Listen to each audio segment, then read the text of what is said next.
ثم تتوب بذلك إلى أرواح العباد الأئمة المجتهدين والمقلدين في الدين والعلماء العاملين والفقهاء المحدثين والقراء المفسرين والسادة الصوفية ومحكمة تابعين بإحسان إلى يوم الدين. ثم تتوب بذلك إلى جميع أرواح مشايخنا في الدين ومعلمينا وذوي الحقوق علينا أجمعين، خصوصا إلى ساداتنا لزم الفريد وبقدر علينا دعاء معلم الشبكة والبقيع وجميع المؤمنين والمؤمنات والمسلمين والمسلمات برحمتك يا أرحم الراحمين، خصوصا آباءنا وأمهاتنا وجداتنا وجدادنا وجداتنا وعمامنا وعماتنا وأخوالنا وخالاتنا، وخصوصا من أنفقوا أموالهم في هذا المجلس المبارك وساعدوا بأموالهم وأفكارهم وأقواهم يا رب العالمين. اللهم اغفر لهم وارحمهم وعافهم واعف عنهم. اللهم اغفر لهم وارحمهم وعافهم واعف عنهم. اللهم اغفر لهم وارحمهم وعافهم واعف عنهم. اللهم اجعل قبورهم روضة من رياض الجنة ولا تجعل قبورهم حفرة من حفر النيران. اللهم انزل الرحمة والنعمة والمغفرة والشفاعة على أرواحهم. اللهم اجعله بداء لهم من النار وفكاكا لهم من النار وإدخالا لهم من النار وسترا لهم من النار ونجاة لهم من النار. ربنا تقبل منا إنك أنت السميع العليم وتب علينا إنك أنت التواب الرحيم. بفضل سبحان ربك رب العزة عما يصفون وسلام على المرسلين والحمد لله رب العالمين. Dan terakhir sebelum kita membaca zikir talqin, kita bacakan Fatihah kepada yang kita hadiahkan kepada muslimin dan muslimat yang mendapatkan musibah. Mudah-mudahan mereka diberikan kesabaran, ketabahan, dan diberikan gantian yang lebih baik lagi oleh Allah Subhanahu wa taala. Dan juga ikhwanul muslimin yang ada di Yaman, di Suriah dan lain-lainnya, mudah-mudahan diberikan kelapangan dan kemenangan oleh Allah Subhanahu wa taala. Hadhihi wa ala man wasalafa nasari bi khair wa fi afiyah ila hadratin nabi. Al-Fatihah.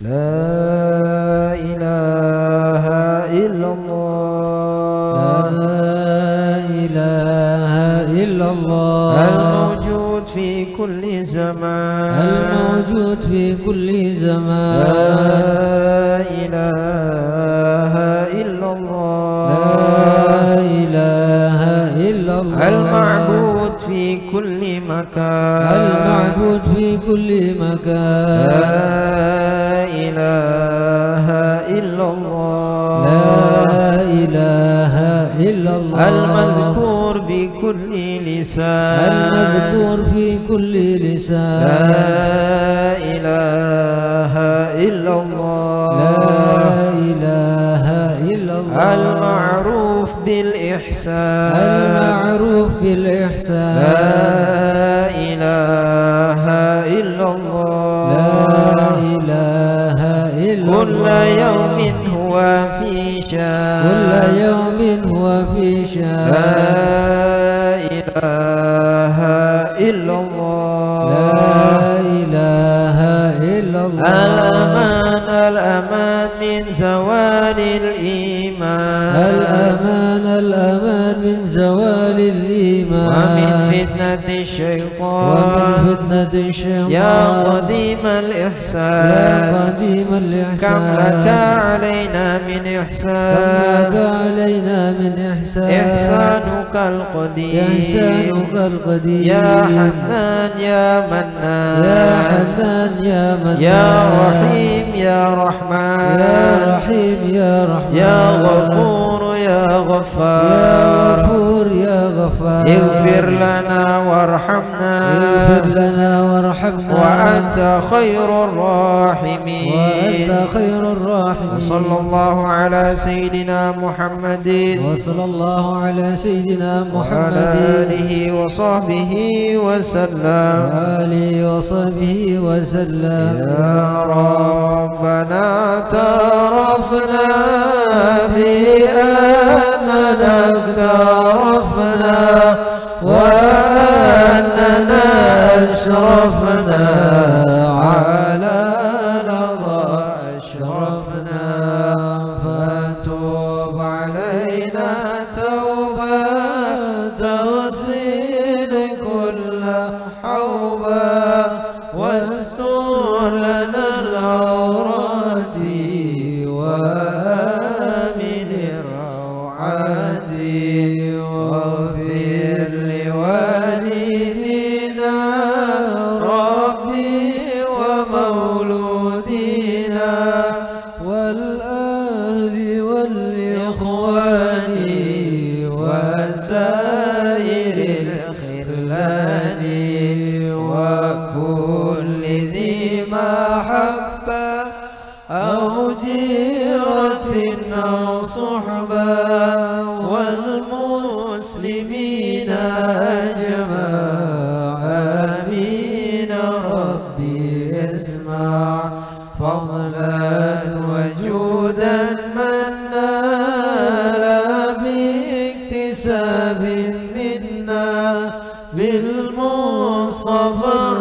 الرسول نحظى بكل سول بالمصطفى الرسول نحظى بكل سول بالمصطفى الرسول نحظى بكل سول صلى وسلم ربي عليه عند الحب وآله وصحبه عدادة الصحب والحمد لله في البدء والثناء حمدا كثيرا دائم